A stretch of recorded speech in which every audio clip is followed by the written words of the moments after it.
Viva Voz, com Vera Magalhães.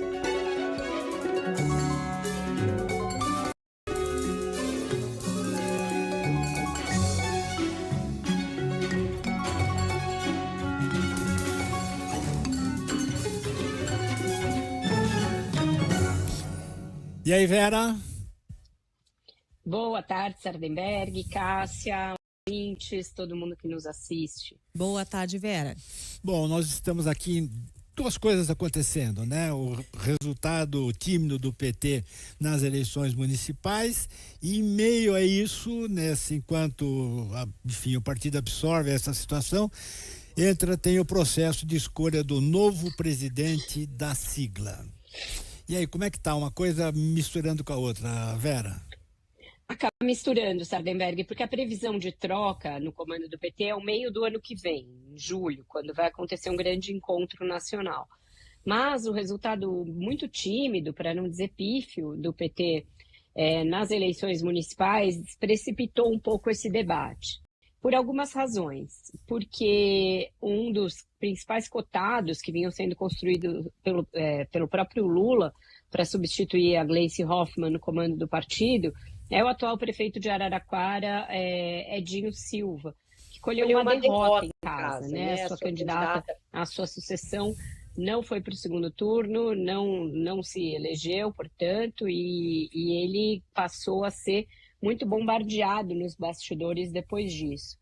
Conversei com algumas pessoas hoje, depois que alguns outros colegas passaram a tratar desse assunto com mais frequência ali em colunas, em comentários, eu fui medir essa temperatura. E o que resultou disso é uma percepção de que o Edinho passou a ser muito bombardeado pelo grupo da própria Gleice Hoffmann, mas ainda segue prestigiado pelo Lula, ainda é visto pelo Lula como um nome moderado, um nome capaz de compor as diferentes alas do partido e, principalmente, o que pesa a favor dele, o fato dele não ser do grupo dos que tentam bombardear a política econômica e o Fernando Haddad a todo momento.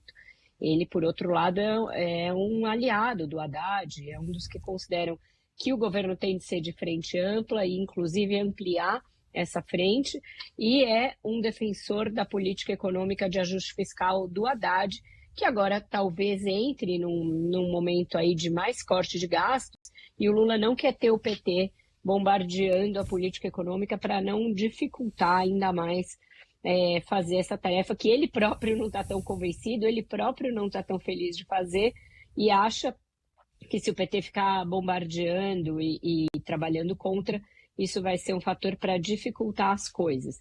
Então, acabou misturando tudo. A necessidade de cumprir o ajuste fiscal, que é algo que não está garantido e não é simples. Hoje mesmo o FMI fez uma série de reparos quanto ao crescimento da dívida brasileira, quanto à possibilidade que eles acham de só se cumprir o superávit lá para 2027, de o ajuste fiscal não estar tão garantido. Então, isso, a má performance dos petistas e aliados nas eleições municipais e o fato de que essa sucessão está bem embolada. A Gleice, para não dizer que veta o Edinho Silva, tem dito algo diferente. Olha, está na hora de o presidente do PT ser alguém do Nordeste.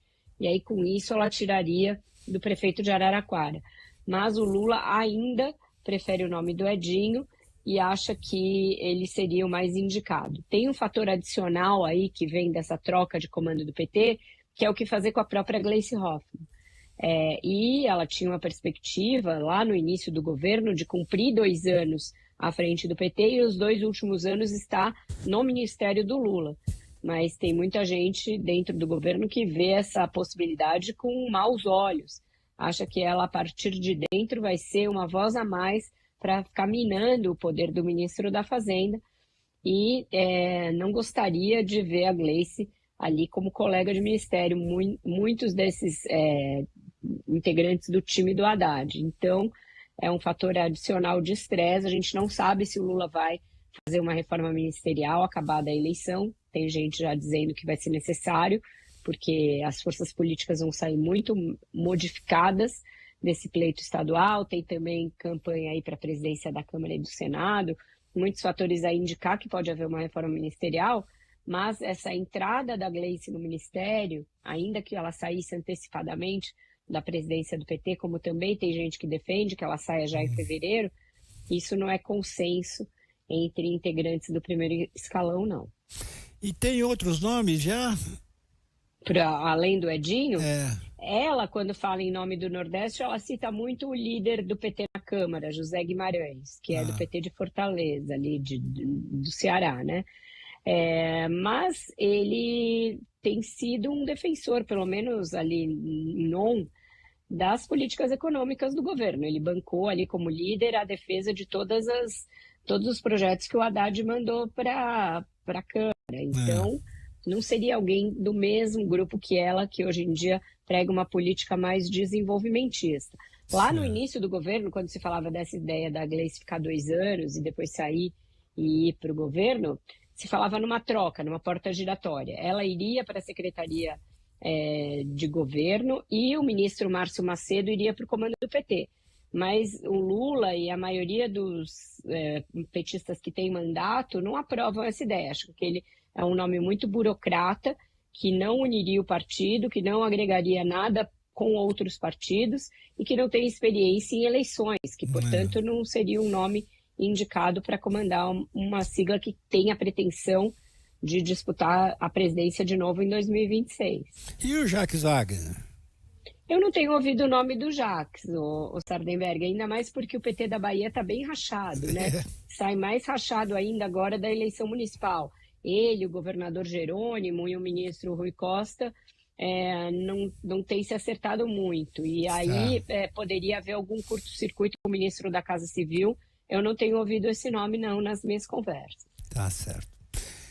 Vera Magalhães, obrigado, Vera. Até amanhã aqui no CBN Brasil, até logo mais às 6 horas no Viva Voz segunda edição, ponto final. Obrigado, Vera. Até mais, tchau, tchau. Até mais, Vera.